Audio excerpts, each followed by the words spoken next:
Welcome back, everyone, to another episode of the Burden of Leadership podcast. I'm Paul TenHaken. Fellas, how we doing? Excellent. Tamien Dysart. Vaney Hariri. Another episode. Yeah. And we've covered a lot this season so far. Yeah. But one topic I'm excited to dive into today is we're going to just talk about how do you manage growth, even sometimes when growth is not something you want. A lot of times business leaders think, well, we want our business to grow. I want my company to grow. I want my city to grow. But sometimes that growth can happen too quickly. You can have too much growth. There's challenges that come with that. And I think back to before I was in office 6 years ago. So I've been in office about 6 years. Before that, I had my own business with 35 employees. And there was 1 year when we were growing so quickly that I remember pulling the leadership team together and saying, hey, our goal for this year should just be not to grow at all. Like, I just don't want to grow anymore because we got a lot of things we have to figure out before we keep growing. And I have people who will come up to me right now and they say, I miss Sioux Falls when it was 150,000 or when it was only 70,000 and we're 210,000 now. And I'm like, well, we can't stop growing. And the only way you stop growing, I think we said this on a previous episode, is make a city that's terrible, that no one wants to live in anymore. That's how you stop growing a city. So it's like, well, considering the alternative, I don't think we're going to do that. But how do we manage the challenges of growth? So that's what we're going to talk about today. Yeah. Well, and even to that point, like, cities don't stop growing, they die. Yeah. You know what I mean? It's not like they get to say, all right, we're stopping here and it's going to be good again. Nah, you start losing the wrong people. You start losing the wrong attitudes. You know what I mean? And the things that make a city challenging to live in are almost always the things that stay. Yeah. Those are the things that don't leave. Well, we deal with that in South Dakota right now. I mean, we use the term brain drain a lot and all this stuff, but Sioux Falls is obviously growing. Berkeley, South Dakota is growing, Rapid City, South. But a lot of our rural communities are not growing. They're either stagnant or they're shrinking. And that's a whole nother set of challenges you have to deal with.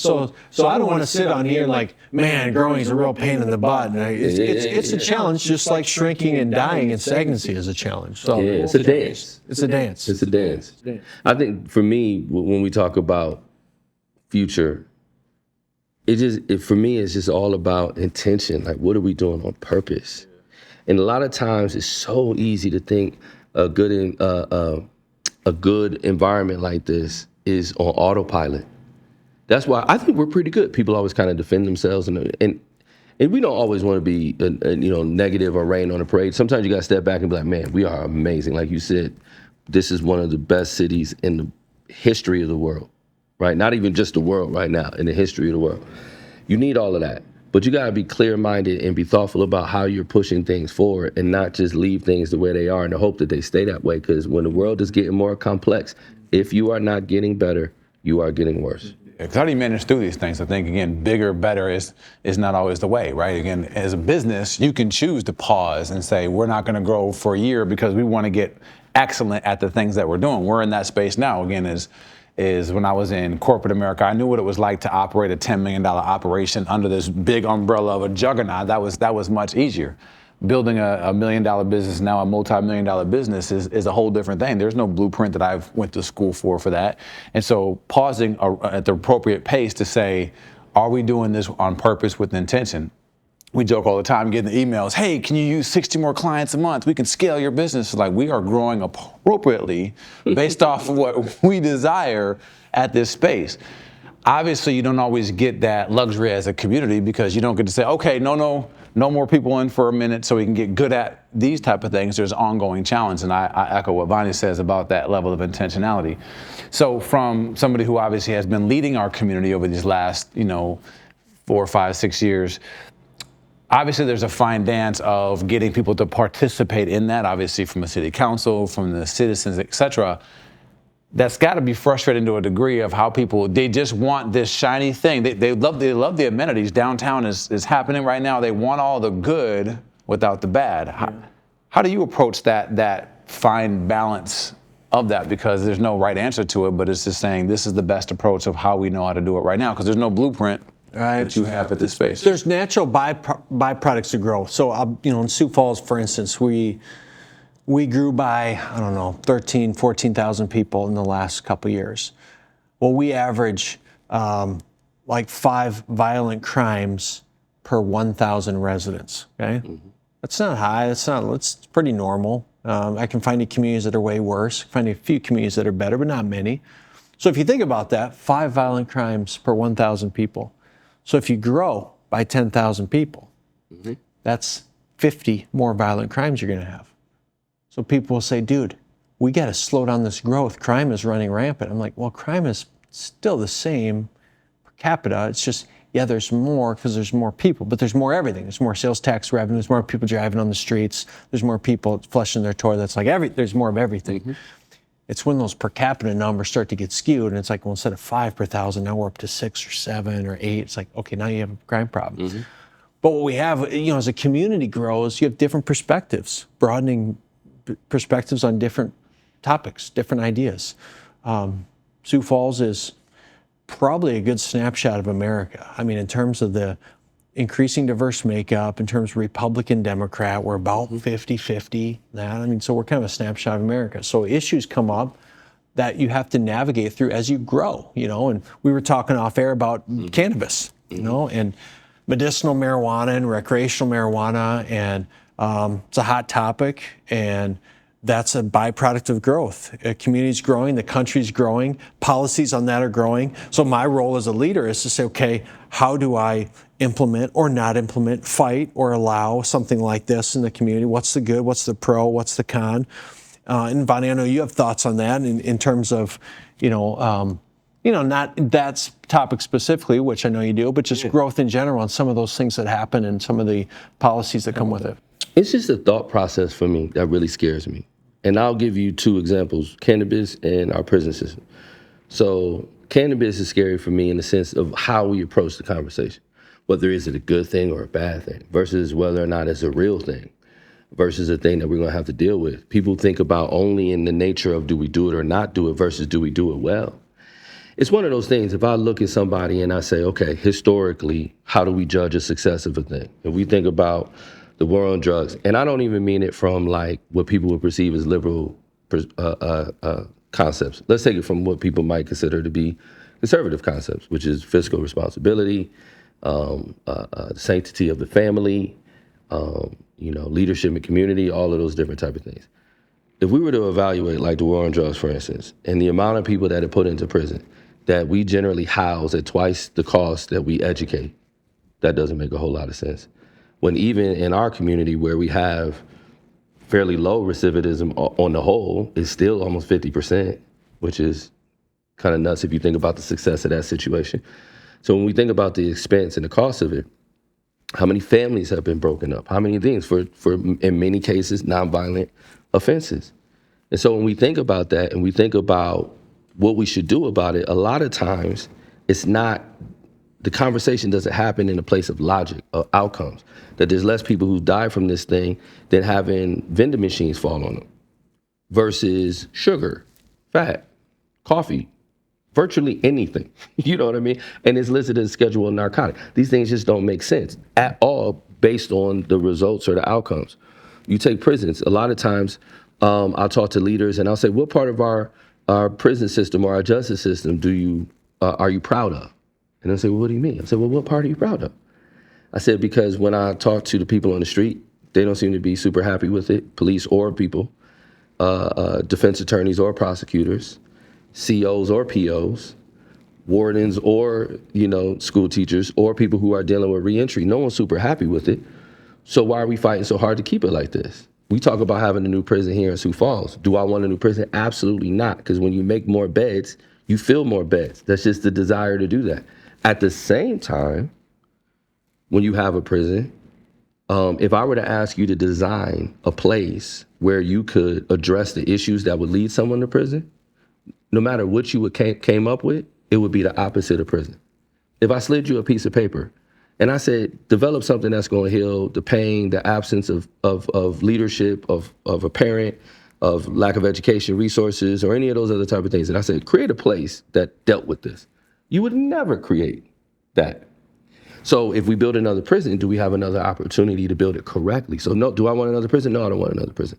Do I want a well-built prison that really rehabilitates people and keeps them out and allows them to be contributors to society? Absolutely.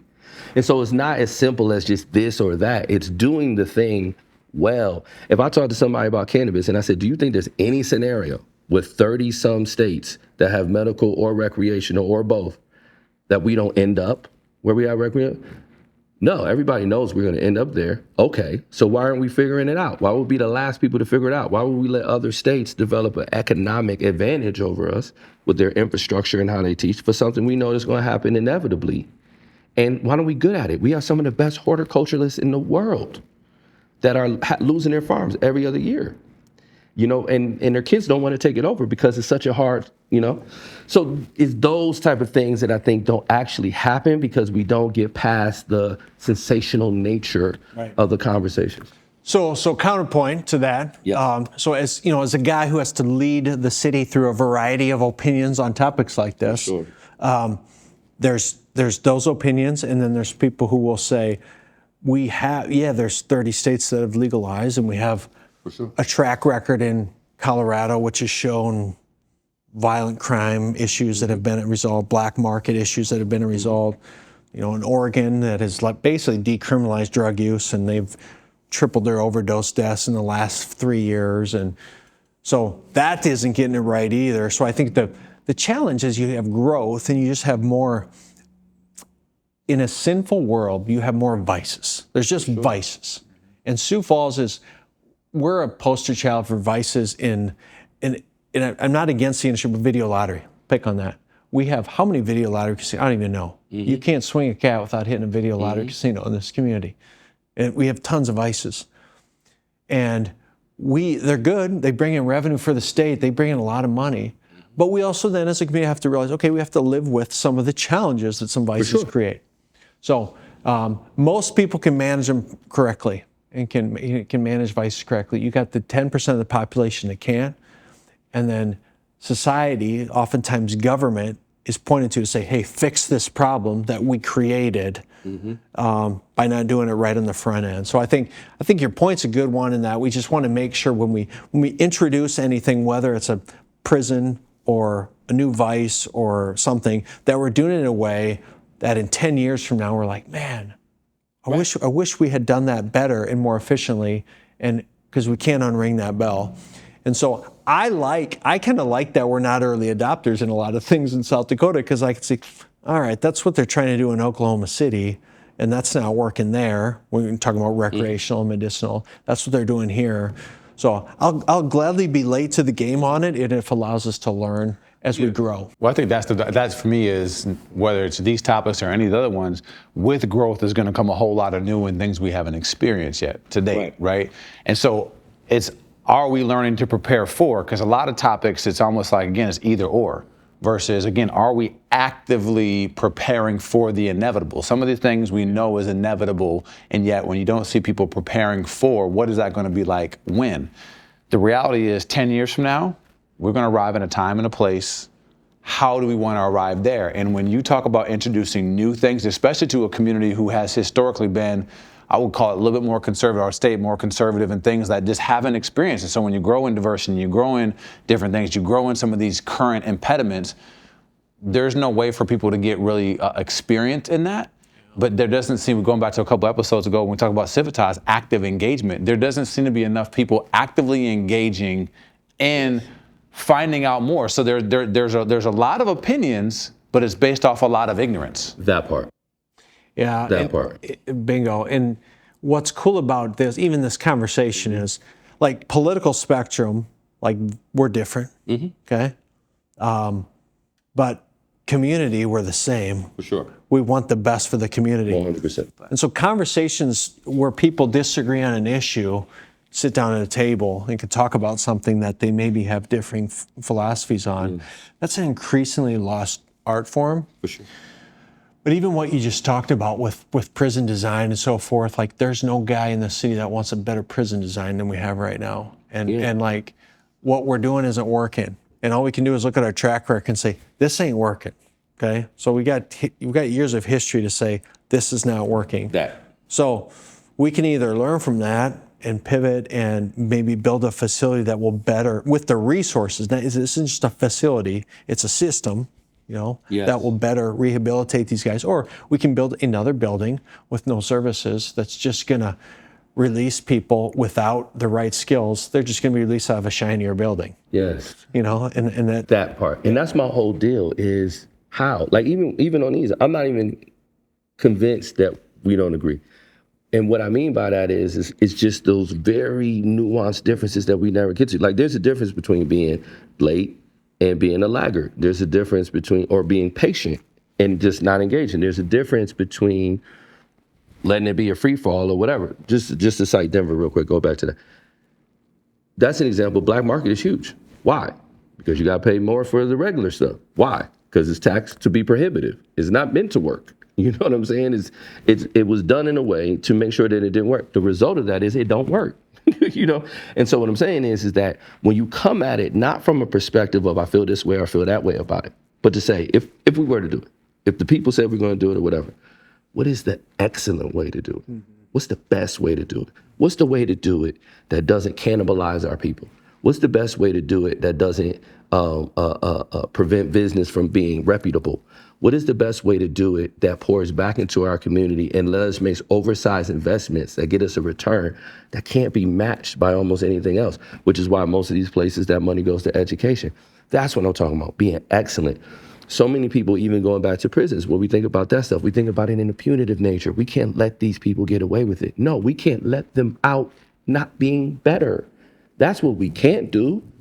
You know what I mean? And so it's one of those things where, and even how we think about victims in that case. A lot of people think justice is what you do to the offender versus what you do for the offended. Mm-hmm. The way we have the conversation is in these narrow kind of caricature-ish ways. You do the crime, you do the time, instead of thinking like, how do we get said human to be the best version of said human, to come back and not only contribute, but contribute in a way that can restore some of what this person disrupted in their previous version of who they were. Those type of things. How are we best in class at these things versus let's not deal with it till we have to, which is always gonna be worse when you deal with things when you have to. It's always more expensive, it's always more challenging, and you don't have the thing you need, which is time. I think about, going back to one of the original comments about when we run in a business, we can pause. We can pause. And what did you do when you paused? You had time to reevaluate. Okay, we need to get better here. Let me find out who's the skilled leader who I can bring in the organization that can help me do that thing, or I can outsource these things, right? So how do we learn from, we're doing that right now in our business as we continue to grow and grow in different sizes, all that type of stuff. We're asking, how do we add the right talent? In that same space, and we look at growth from a community, and again, where I've only obviously lived in Sioux Falls, but I've studied a lot of communities in that, to Vaney's point, if we wait till it's too late, you're running behind your tail, if you would. How do we see those things of the impediments that we know is coming at 250,000 people, the impediments that we know comes with 300, 500,000 people? So again, we continue to make some of these best places to live, which again, I agree, Sioux Falls is the best place on earth. I could choose to live anywhere, and I choose to be here. However, knowing that, how do we rank? What is our KPI when it comes to prison system? What is our KPI when it comes to homelessness? Our KPI. Yeah, the hard stuff, right? And in that hard stuff, like if that was our business measurements, and to say, okay, your success, and if CEO, mayor, a CEO of a company, if our raise or our getting fired or not depended upon how we were great in the things that almost no community is great at, how do we get there and get more people to then participate? Because again, you can't, no one person can do it all, but similar to a business, you would hire in or develop the right leaders within your organizations to help lead homelessness better or help lead those type of things. Because that's what we're, to me, managing growth in a business, we do it by way of developing and getting better leaders. We don't seemingly be having a farm system to develop better leaders to lead in these areas. Yeah. And it's people will say to me, Paul, are you running City Hall like a business? And I say to them, if you believe in that phrase, you don't understand government or business, because you cannot run government like a business. I mean, if I was, you're fired. Well, there's principles that apply, but I mean, a real example right now is we're trying to fine tune a scorecard for the city. of metrics that we can look at any time a day, a snapshot, and see how the kind of heartbeat of the city. Well, a lot of them are just trailing indicators like what's our crime stats? And well, all that tells us is that's a trailing indicator of what's been happening with crime. Yes. What I want to know is what's our crime stats going to look like in 18 months with juvenile crime so that I can work on some things now or today to keep that. And those are very hard to do. So in business, I mean, you guys could say, hey, our goal is to 2x revenue in 3 years and grow this service line, and it would be a staff of 15. Well, you can be very intentional about that. You can charge the right prices. You can get rid of clients that you just don't like. Like, I don't like this client. We're going to fire them, and we're going to go after this one. When you got a city, you're like, I can't just annex that part of this. They're kind of a pain over there. They're expensive. They got no wastewater. I don't like the way these people think. We just want to get rid of them. We're going to triple taxes to get more revenue. It's like you're just very limited in how you can move the battleship. So what does it take? The growth takes people, civitas, like we've talked about, to like work together to do that. And at the core of that, it's like leading and managing growth of a company. A core of that is coalition building. You have to, your company's growing, you got to build a coalition of your team to all believe the direction you're headed as a company. Because if they're not buying what you're selling, you're not going to get there. So on a macro level, that's a city. If the city does not believe in the direction that the community is going, that the leadership is taking them, they're not going to be on board. And they're going to riot, and they're going to protest, and they're going to send nasty emails, and you're not going to get reelected and all these things, because they don't believe in you. So managing growth is listening to the totality of the team, listening to different perspectives and saying, okay, how can we meld all those together to move the community forward, in the right way? Well, that's why we're just so bullish on leadership, because like in my mind, I want to be developing. Think about how many people are coming into positions. 10,000 boomers are leaving the workforce every day. This is the greatest changeover of wealth, power, and responsibility the world has ever seen, okay? In a very short order, Putin is not going to be there, Biden is not going to be there, so-and-so is not going globally. Those people aren't going to be there. Major organizations are not going to be there. Think about how many people are going to these organizations without having any real historical context of how they became to be or really any understanding of those things. I want to develop our warden from 20 years from now, so you understand how all these things work. Sending teenagers to go see these different things. I want our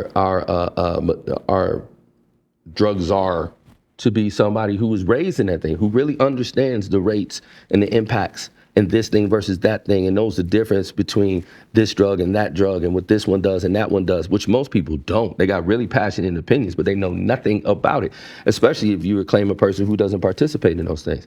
I want to develop these folks from a younger age so we can educate them and they can have open dialogue. But because we talk about these things, they're so stickish. They're one-liners. They're, nope, I'm not doing it because blah, blah. And they're not real dialogues. And so we have a group of people who in the world that are inundated with information that's not coming from their parents, not coming from the people who are responsible for them.